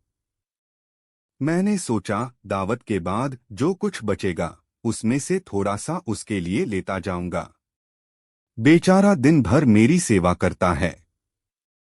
महफिल में बैठे लोगों ने सहमति में सिर हिलाया। मुल्ला की अपने गधे के प्रति मोहब्बत जगजाहिर थी। मुल्ला ने आगे कहा, जब मैं आधे रास्ते पहुंचा तो मैंने देखा कि मेरा गधा भागता हुआ मेरे पीछे पीछे आ रहा है। उसकी आंखों में शिकायत थी, जैसे कह रहा हो, मुझे अकेले क्यों छोड़ आए मालिक। मैंने उसे बहुत समझाया कि यह बड़े लोगों की दावत है, यहाँ जानवरों के लिए जगह नहीं है। लेकिन वह नहीं माना। वह अड़ गया कि वह भी साथ चलेगा। कहानी में अब रहस्य और कौतूहल का रंग घुलने लगा था। मैं बड़ी मुश्किल में पड़ गया। मुल्ला ने अपनी कहानी जारी रखी। एक तरफ आपका हुक्म था, दूसरी तरफ मेरे दोस्त की जिद। मैंने उससे मिन्नतें की, उसे लालच दिया कि मैं उसके लिए बढ़िया जौ लाऊंगा, लेकिन वह टस से मस नहीं हुआ। वह बस मेरे पीछे पीछे चलता रहा। फिर क्या हुआ? एक व्यापारी ने बेचैनी से पूछा। मुल्ला ने एक पल की खामोशी के बाद कहा, जब मैंने देखा कि वह किसी भी तरह मानने को तैयार नहीं है, तो मैंने उससे पूछा, आखिर माजरा क्या है? तुम क्यों मेरी और अपनी बेइज्जती कराना चाहते हो? तब जो उसने मुझे बताया, उसे सुनकर मेरे पैरों तले से जमीन खिसक गई। अब तो पूरी महफिल में सुई पटक सन्नाटा था। एक गधा कुछ बोला? यह कैसे हो सकता है? मुल्ला ने सबकी आंखों में देखते हुए कहा। मेरे गधे ने मुझसे कहा, मुल्ला तुम नासमझ हो। यह दावत सिर्फ तुम्हारे लिए नहीं है, यह मेरे लिए भी है। बल्कि सच तो यह है कि यह दावत मुख्य रूप से मेरे लिए ही रखी गई है। तुम्हें तो बस मेरे साथ एक साथी के तौर पर बुलाया गया है। यह सुनते ही महफिल में एक जोरदार ठहाका गूंजा। हाजी कलीमुद्दीन का चेहरा गुस्से और हैरानी से लाल हो गया। यह आप क्या बकवास कर रहे हैं मुल्ला? आपका गधा और मेरी दावत का मुख्य मेहमान। क्या आपका दिमाग खराब हो गया है? मुल्ला ने बड़ी गंभीरता से हाथ उठाकर सबको शांत किया। नहीं हाजी साहब, पूरी बात तो सुनिए। मैं भी आपकी तरह ही हैरान था। मैंने उससे पूछा, यह तुम क्या कह रहे हो? इसका कोई सबूत है तुम्हारे पास? तब मेरे गधे ने जो तर्क दिया, उसने मुझे लाजवाब कर दिया। उसने कहा, सबूत बिल्कुल साफ है। हाजी कलीमुद्दीन ने हाल ही में मसालों का जो सौदा किया है, वह किसकी बदौलत सफल हुआ? वह सारा मसाला अपनी पीठ पर लादकर दूर देश से कौन लाया था? मैंने हफ्तों तक बिना रुके, बिना थके, तपती धूप और ठंडी रातों में सफर किया। मेरी मेहनत के कारण ही हाजी साहब आज इतने अमीर हुए हैं और यह दावत दे रहे हैं। तो बताओ, इस दावत का असली हकदार कौन हुआ? मैं, जिसने सारी मेहनत की, या वो बिचौलिए और खरीदार जो बस आराम से बैठे रहे? अब महफिल में सन्नाटा था, लेकिन यह पहले वाला सन्नाटा नहीं था। इस सन्नाटे में सोच थी, शर्मिंदगी थी और मुल्ला की चतुराई पर हैरानी थी। हाजी कलीमुद्दीन का चेहरा शर्म से झुक गया था। उन्हें अपनी गलती का एहसास हो रहा था। उन्होंने अपनी शान दिखाने के लिए उस मूक जानवर के योगदान को पूरी तरह से भुला दिया था, जिसके बिना उनकी सफलता असंभव थी। लेकिन मुल्ला की कहानी अभी खत्म नहीं हुई थी। उन्होंने आगे कहा, मैं अपने गधे की दलीलें सुनकर निशब्द रह गया। मुझे लगा कि वह बिल्कुल सही कह रहा है। मैंने उसे साथ आने के लिए कहा, लेकिन तब उसने आने से इनकार कर दिया। इनकार कर दिया? क्यों? काजी साहब ने फिर पूछा। मुल्ला ने एक ठंडी आह भरी और बोले, यही तो मेरे दुख का कारण है। जब मैंने उसे साथ चलने को कहा तो उसने जवाब दिया, नहीं मुल्ला, अब मैं उस जगह पर हरगिज नहीं जाऊंगा जहां मेहनत करने वाले की नहीं बल्कि सिर्फ दौलत और दिखावे की कदर होती है। जिस महफिल में असली हकदार को उसकी शक्ल और लिबास की वजह से बाहर रखा जाता हो, वह महफिल मेरे लायक नहीं। तुम जाओ, क्योंकि तुम इंसान हो और इंसानों की इन छोटी छोटी बातों को सहन कर सकते हो। मैं एक जानवर हूँ, मुझ में इतना सब्र और दिखावा नहीं है। मैं स्वाभिमानी हूँ। यह कहकर मुल्ला ने अपनी बात खत्म की। मेरा गधा मुड़ा और वापस घर की तरफ चला गया। उसकी चाल में एक अजीब सी शान और उदासी थी। बस हाजी साहब, इसी वजह से मेरा मन आज बहुत भारी है। मैं यहाँ जिस्मानी तौर पर तो मौजूद हूँ, लेकिन मेरा दिल और मेरी रूह मेरे उस स्वाभिमानी दोस्त के साथ है जिसे इस महफिल ने ठुकरा दिया। कहानी खत्म होते ही पूरी महफिल में एक गहरा सन्नाटा छा गया। किसी के पास कहने को कुछ नहीं था। मुल्ला ने एक मजेदार बहाने के पर्दे में इतनी गहरी और चुभती हुई बात कह दी थी कि हाजी कलीमुद्दीन समेत वहां मौजूद हर अमीर व्यक्ति शर्मिंदा हो गया। उन्होंने सिर्फ एक गधे का नहीं बल्कि उन अनगिनत गुमनाम मेहनत करने वालों का अपमान किया था जिनकी वजह से उनकी तिजोरियां भरती थीं। हाजी कलीमुद्दीन अपनी जगह से उठे। वह धीरे धीरे चलकर मुल्ला के पास आए और हाथ जोड़कर बोले, मुल्ला जी, मुझसे बहुत बड़ी गलती हुई। मैं अपनी दौलत के नशे में अंधा हो गया था। आपने मेरी आंखें खोल दी। आपकी और आपके दोस्त उस महान गधे की जगह इस महफिल में नहीं बल्कि मेरे दिल में होनी चाहिए। फिर वह अपने नौकरों की तरफ मुड़े और हुक्म दिया, जाओ, फौरन मुल्ला जी के घर जाओ। उनके दोस्त को पूरे सम्मान के साथ यहाँ लेकर आओ। उसके लिए सबसे अच्छा जौ और ताज़ा पानी तैयार करो। आज हमारी दावत का सबसे खास मेहमान वही होगा। उस रात मुल्ला नसीरुद्दीन का गधा बावला हाजी कलीमुद्दीन की शानदार दावत का मुख्य आकर्षण था। उसे रेशमी गद्दे पर बिठाया गया और चांदी के बर्तन में खाना परोसा गया। और उस दिन के बाद शहर में हर कोई यह समझ गया कि किसी की कीमत उसके कपड़ों या शक्ल से नहीं बल्कि उसकी मेहनत और उसके किरदार से होती है। मुल्ला ने एक मजेदार बहाने से न केवल अपने दोस्त का सम्मान वापस दिलाया बल्कि पूरे समाज को एक ऐसा सबक सिखाया जिसे वे कभी नहीं भूल सकते थे। कहानी 5। यह उस समय की बात है जब सल्तनते तरबगोन पर सुल्तान मुराद का शासन था। सुल्तान मुराद जितने शक्तिशाली और प्रतापी थे उतने ही अधिक अभिमानी भी थे। उनकी सल्तनत दूर दूर तक फैली थी, उनकी सेना अजेय थी और उनका खजाना सोने चांदी से लबालब भरा रहता था। समय के साथ इन सफलताओं ने उनके भीतर एक ऐसा घमंड पैदा कर दिया था जिसकी कोई सीमा नहीं थी। उन्हें लगता था कि वह केवल एक शासक ही नहीं बल्कि सत्य और ज्ञान के अंतिम स्रोत हैं। एक दिन भरे दरबार में अपने कीमती रेशमी गद्दों पर बैठे हुए सुल्तान ने अपने वजीरों और सलाहकारों से कहा, आज मैंने ज्ञान के सागर में गोता लगाया और एक ऐसा मोती खोज निकाला है जो दुनिया के हर इंसान की आंखें खोल देगा। दरबार में पूरी तरह सन्नाटा छा गया। सब जानते थे कि सुल्तान की बात का विरोध करने का मतलब मौत को दावत देना है। सुल्तान ने अपनी भारी आवाज में घोषणा की, परम सत्य यह है कि जो कुछ मैं अपनी इन आंखों से देखता हूँ केवल वही अस्तित्व में है। जो चीज मेरी नजरों से ओझल है उसका कोई वजूद नहीं। दुनिया उतनी ही है जितनी मेरी आंखें उसे देख पाती हैं। मेरी दृष्टि ही वास्तविकता का पैमाना है। यह सुनकर सारे दरबारी एक साथ बोल उठे, अल्लाह अल्लाह।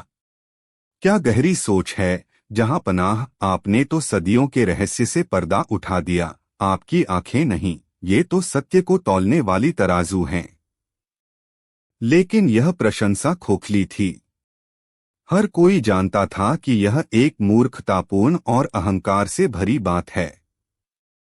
हवा मौजूद है पर दिखती नहीं। इंसान के दिल में प्यार और नफरत है पर दिखती नहीं। लेकिन कौन सुल्तान को यह समझाने का जोखिम उठाता? यह खबर शहर में आग की तरह फैल गई। लोग आपस में कानाफूसी करते, सुल्तान के घमंड पर हंसते, लेकिन कुछ कहने की हिम्मत किसी में नहीं थी। यह बात मुल्ला नसीरुद्दीन के कानों तक भी पहुंची। मुल्ला उस समय अपने गधे को सहलाते हुए धूप सेंक रहे थे। खबर सुनकर वह हंसे, फिर गहरे सोच में डूब गए। अहंकार एक ऐसा रेगिस्तान है, उन्होंने अपने गधे से कहा, जहां शासक को केवल अपनी परछाई ही सबसे बड़ी दिखती है। इस रेगिस्तान में थोड़ी नमी की जरूरत है। अगले दिन मुल्ला नसीरुद्दीन सुल्तान के महल के बाहर पहुंच गए। उन्होंने पहरेदारों से कहा, जाओ अपने सुल्तान से कहो कि नसीरुद्दीन उनसे मिलना चाहता है। मैं उन्हें दुनिया की सबसे कीमती चीज भेंट करना चाहता हूं, एक ऐसी चीज जो उनके खजाने में भी नहीं है। पहरेदार हैरान हुए। उन्होंने पूछा, वह क्या चीज है? मुल्ला मुस्कुराए, वह चीज जो है तो पर दिखती नहीं। यह सुनकर पहरेदारों के होश उड़ गए। सुल्तान का फरमान था कि जो चीज दिखती नहीं वह है ही नहीं। यह आदमी तो सीधे सीधे सुल्तान को चुनौती दे रहा था। फिर भी मुल्ला की प्रसिद्धि के कारण उन्होंने यह संदेश अंदर पहुंचाया। सुल्तान मुराद को जब यह पता चला तो वह गुस्से से लाल हो गए, लेकिन फिर उनके चेहरे पर एक कुटिल मुस्कान आ गई। उन्होंने सोचा, यह अच्छा मौका है इस मुल्ला को पूरी दुनिया के सामने जलील करने का। मैं उसे दरबार में बुलाऊंगा और उसके अदृश्य तोहफे का मजाक उड़ाकर उसे मौत की सजा दूंगा। सुल्तान ने आदेश दिया, उस नासमझ मुल्ला को पेश किया जाए। मुल्ला नसीरुद्दीन को दरबार में लाया गया। वह अपने साधारण पुराने कपड़ों में थे, लेकिन उनकी आंखों में एक अजीब सी चमक थी और चेहरे पर आत्मविश्वास। सुल्तान ने अपनी गद्दी से गरजते हुए पूछा, नसीरुद्दीन, हमने सुना है तुम हमारे लिए कोई ऐसा तोहफा लाए हो जो मौजूद तो है पर दिखाई नहीं देता। क्या तुम हमारे फरमान से अनजान हो या अपनी जान से हाथ धोना चाहते हो? मुल्ला ने अदब से झुककर कहा, जहां पनाह, मैं आपके लिए जो तोहफा लाया हूं वह न केवल मौजूद है बल्कि इस सल्तनत की सबसे बड़ी ताकत भी बन सकता है। क्या है वह? सुल्तान ने अधीरता से पूछा। मुल्ला ने शांति से जवाब दिया, जहां पनाह, मैं आपके लिए समझ और बुद्धिमानी का तोहफा लाया हूं। यह हर इंसान के अंदर होती है पर आंखों से दिखती नहीं। इसके बिना आपका खजाना मिट्टी है और आपकी सेना सिर्फ भीड़। दरबार में सुई पटक सन्नाटा छा गया। यह सुल्तान के घमंड पर सीधा प्रहार था। सुल्तान का चेहरा तमतमा गया। उसने अपनी तलवार की मूठ पर हाथ रखते हुए कहा, तुम्हारी इतनी हिम्मत, तुम हमें बुद्धिमानी सिखाओगे? अगर तुम्हारी यह अदृश्य समझ इतनी ही ताकतवर है तो इसे साबित करो, अभी और इसी वक्त। सुल्तान ने एक पल सोचा और फिर एक चुनौती फेंकी, हमारे शाही खजाने में पिछले 1 महीने से चोरी हो रही है। हर हफ्ते कुछ कीमती हीरे और अशर्फियां गायब हो जाती हैं। हमने अपने सबसे काबिल जासूस लगा दिए, पहरेदार दोगुने कर दिए, लेकिन चोर का कोई सुराग नहीं मिला। वह ऐसे आता है जैसे हवा हो और ऐसे चला जाता है जैसे कोई साया। अगर तुम्हारी अदृश्य बुद्धिमानी में दम है तो 7 दिनों के अंदर उस चोर को हमारे सामने पेश करो। अगर तुम सफल हुए तो तुम्हें मुंह मांगा इनाम मिलेगा, और अगर तुम नाकाम रहे तो तुम्हारा सर धड़ से अलग कर दिया जाएगा, क्योंकि जो चीज नतीजा नहीं दे सकती उसका भी कोई अस्तित्व नहीं होता। दरबारियों ने सोचा कि अब मुल्ला का अंत निश्चित है। यह एक असंभव काम था। मुल्ला ने चुनौती स्वीकार कर ली।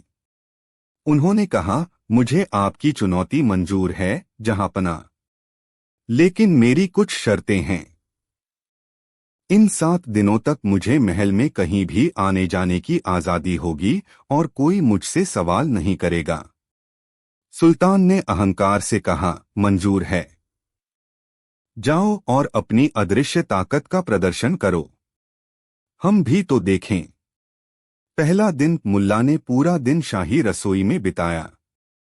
वह बावर्चियों से गपशप करते रहे, उनसे मसालों के बारे में पूछते, खाना बनाने की तरकीबें सीखते और इस बीच बड़ी चतुराई से यह जानते रहे कि कौन सा दरबारी या मंत्री किस तरह का खाना पसंद करता है, किसके शौक क्या हैं और कौन सबसे ज्यादा खर्चीला है। दूसरा दिन उन्होंने अपना समय अस्तबल में घोड़ों की देखभाल करने वालों के साथ बिताया।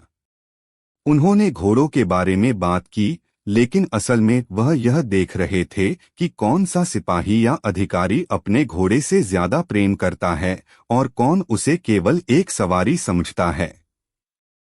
उन्होंने लोगों के व्यवहार का सूक्ष्म अध्ययन किया। तीसरा दिन मुल्ला खजाने के बाहर पहरा दे रहे सिपाहियों के पास जाकर बैठ गए। उन्होंने उनसे उनकी बहादुरी के किस्से सुने, उनके परिवार के बारे में पूछा और यह जानने की कोशिश की कि पहरे के दौरान उन्हें क्या कुछ अजीब लगता है। उन्होंने हर छोटी बड़ी बात पर गौर किया। चौथा और पांचवा दिन मुल्ला ने दरबारियों और मंत्रियों से मेलजोल बढ़ाया। वह उनके साथ शतरंज खेलते, उनकी चापलूसी भरी बातें सुनते और उनकी आंखों के पीछे छिपे लालच और डर को पढ़ने की कोशिश करते। उन्होंने पाया कि हर कोई सुल्तान से डरता था, लेकिन कईयों के मन में धन दौलत का अथाह लालच भी था। इन 5 दिनों में मुल्ला ने कुछ नहीं किया, सिवाय लोगों को देखने, सुनने और समझने के। वजीर-ए-आज़म ने सुल्तान से शिकायत की, जहांपनाह, यह मुल्ला तो बस आवारागर्दी कर रहा है। यह हमारा समय बर्बाद कर रहा है। सुल्तान भी अधीर हो रहे थे, लेकिन उन्होंने मुल्ला को 7 दिन का समय दिया था। छठा दिन मुल्ला ने कुछ अजीब काम करने शुरू किए। वह बाजार गए और एक बिल्कुल साधारण सा गधा खरीद कर लाए। फिर उन्होंने एक बड़ी सी काली चादर और बहुत सारी कालिख खरीदी। शाम को उन्होंने सुल्तान से कहा, जहांपनाह, चोर को पकड़ने का मेरा इंतजाम लगभग पूरा हो गया है। कल 7वें दिन आपका चोर आपके सामने होगा। 7वां दिन दरबार खचाखच भरा हुआ था। हर कोई यह देखने आया था कि मुल्ला का क्या हश्र होता है। सुल्तान अपनी गद्दी पर विराजमान थे और उनकी आंखों से अधीरता और क्रोध टपक रहा था। मुल्ला अपने गधे के साथ दरबार में हाजिर हुए।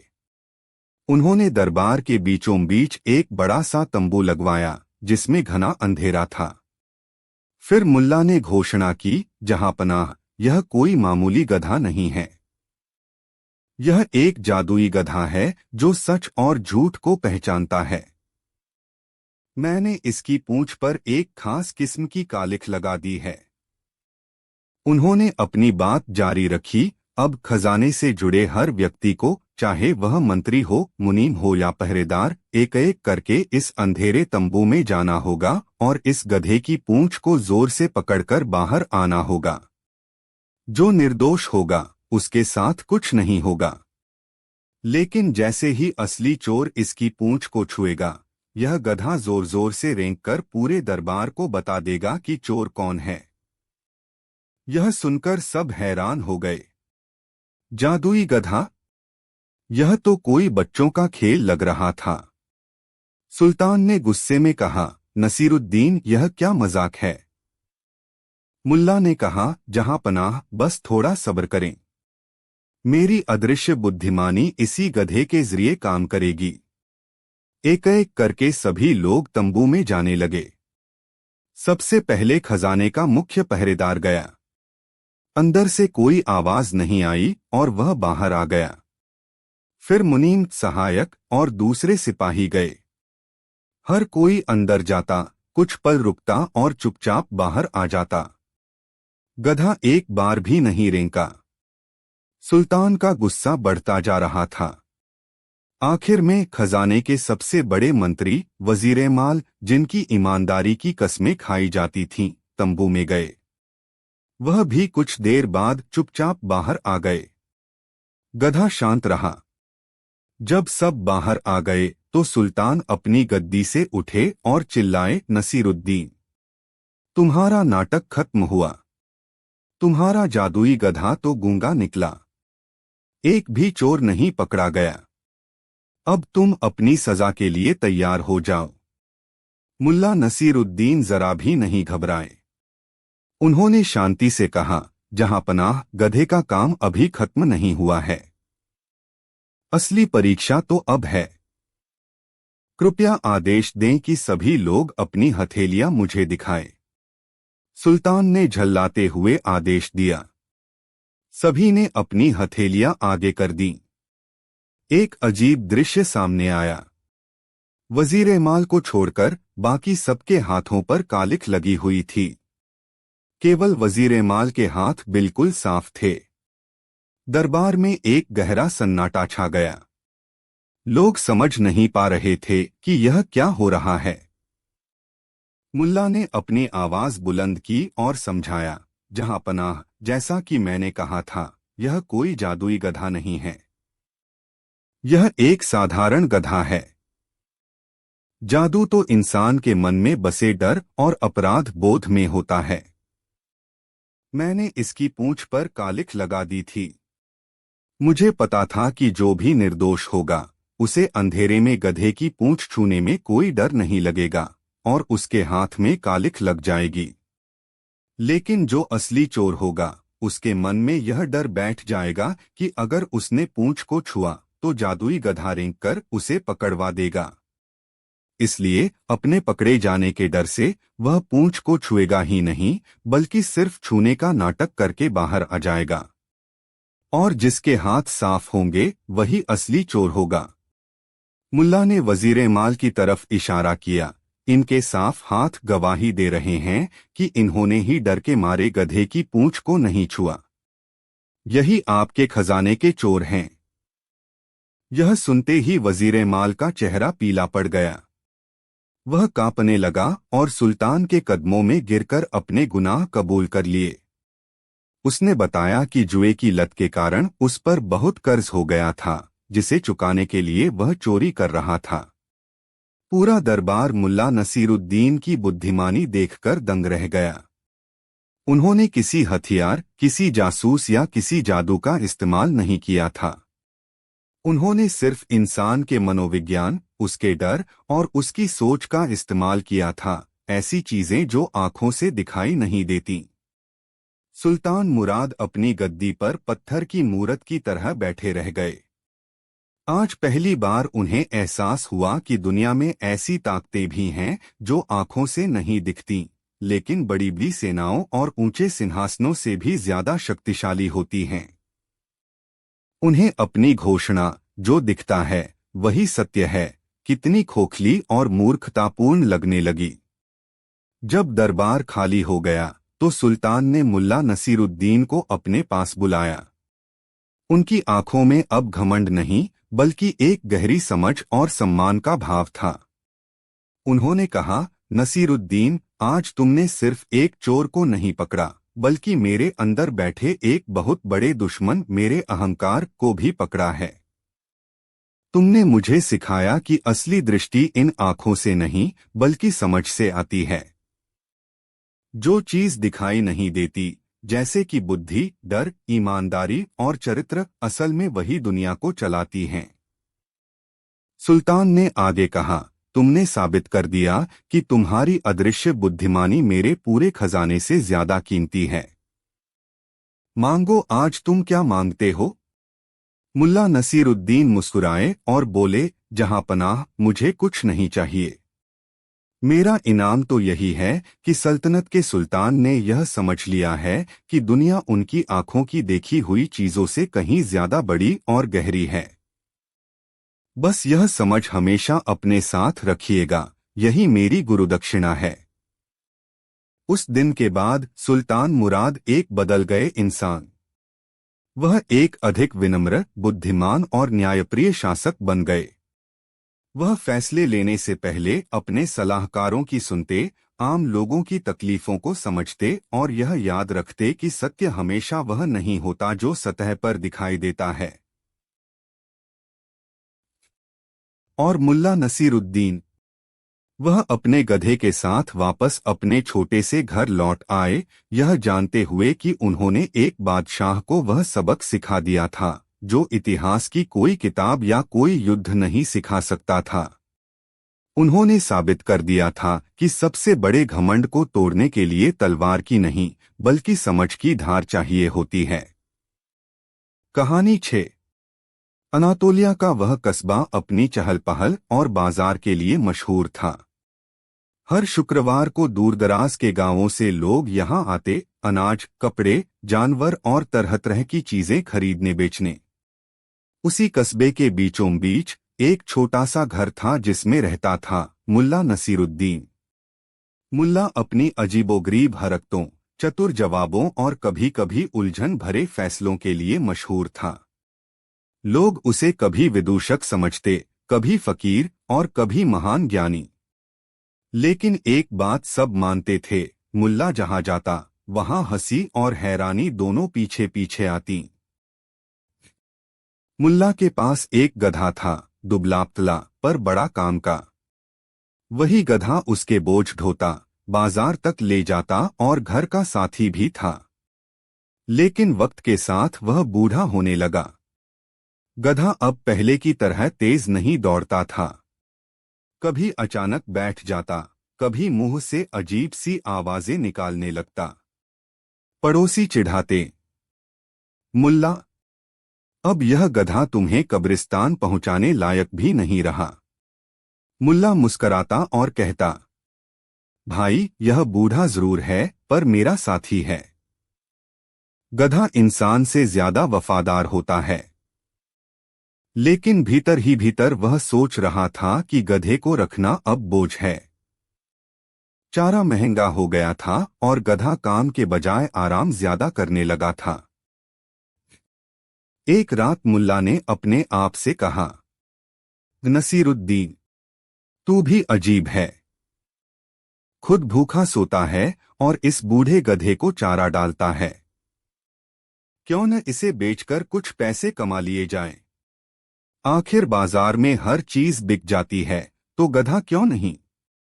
अगली सुबह मुल्ला ने गधे को नहलाया, उसके कानों में तेल डाला, पूंछ पर पानी छिड़का और कहने लगा, आज तुझे सुंदर दूल्हे की तरह सजाना है।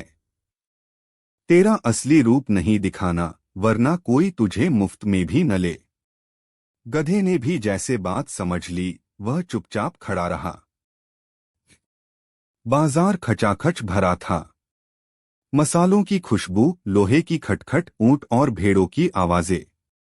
इसी भीड़ में मुल्ला अपने गधे को रस्सी से बांध कर ले आया। जैसे ही उसने आवाज लगाई, आओ आओ, ऐसा गधा कहीं और न मिलेगा। मेहनती, आज्ञाकारी और तेज। लोग हंस पड़े। एक ने कहा, मुल्ला, यह गधा तो हड्डियों का ढांचा लगता है। दूसरा बोला, इसमें तेजी कहाँ है? यह तो खड़ा खड़ा ऊँघ रहा है। मुल्ला झट बोला, भाई आंखों से मत देखो, दिल से देखो। यह गधा बाहर से दुबला है पर भीतर से शेर है। इतना समझदार कि इंसान को भी मात दे दे। लोग कानाफूसी करने लगे।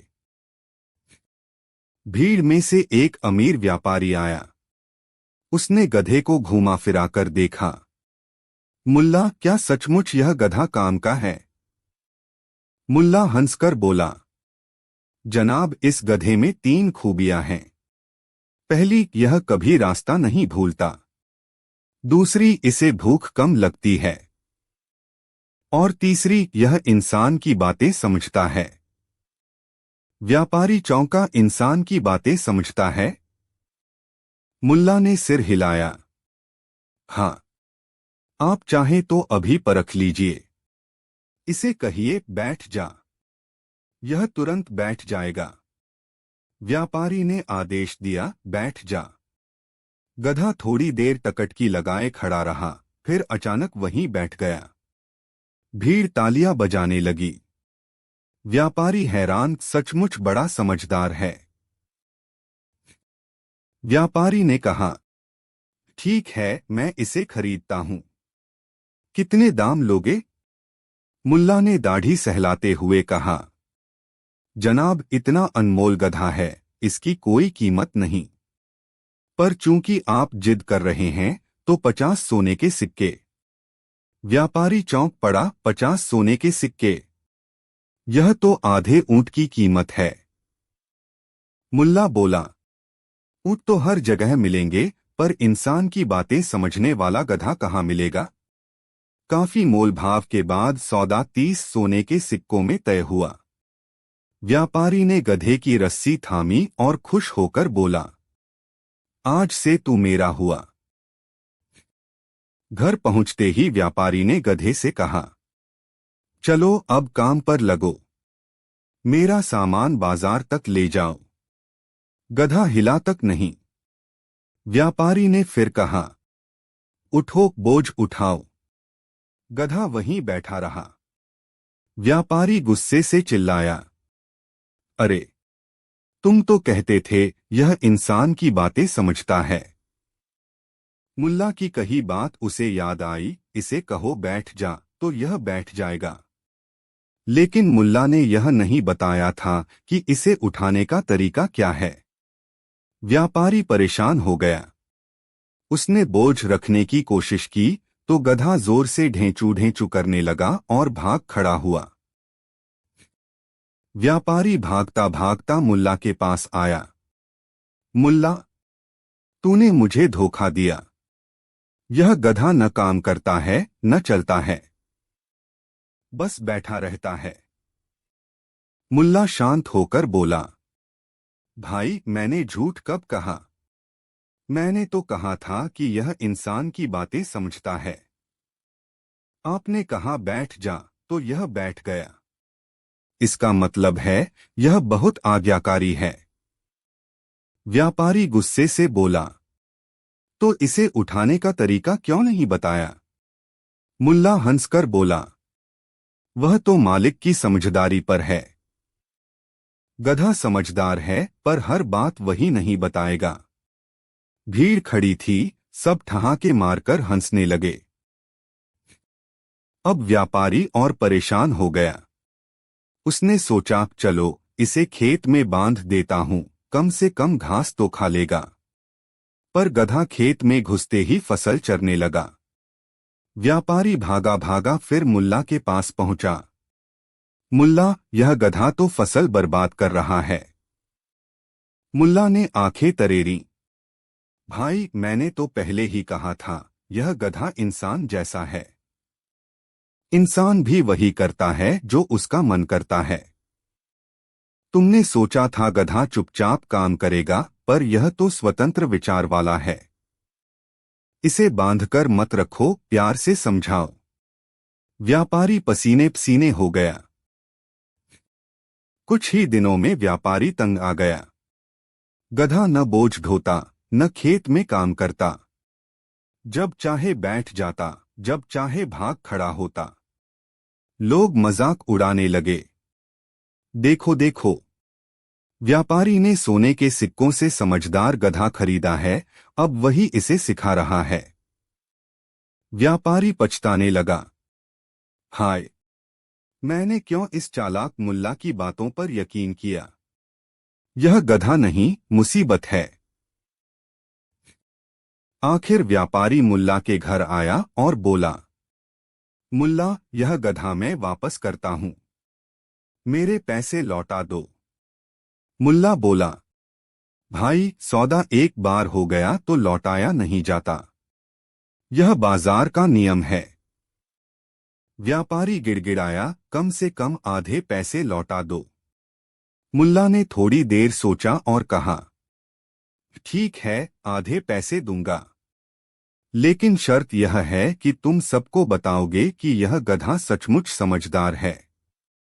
व्यापारी मजबूरी में मान गया। अब कस्बे में चर्चा होने लगी। मुल्ला का गधा इतना समझदार है कि व्यापारी ने आधे दाम देकर भी उसे लौटाया नहीं। लोग हंसते ठिठोली करते। मुल्ला शांति से अपने गधे को सहलाता और कहता, देखा तो बूढ़ा सही, पर मेरी समझदारी से अब भी सोने के सिक्कों के बराबर है। गधा ढेंचू ढेंचू करता, जैसे हंसी में मुल्ला की बात मान रहा हो। सबक: लोगों ने इस किस्से से यह सीखा, कभी कभी चालाकी और बेवकूफी में फर्क करना मुश्किल हो जाता है। मुल्ला ने गधा बेचा या अपनी अक्ल, यह तय करना आसान नहीं। असली मूर्ख वही था जो बिना सोचे समझे किसी की मीठी बातों पर यकीन कर बैठा।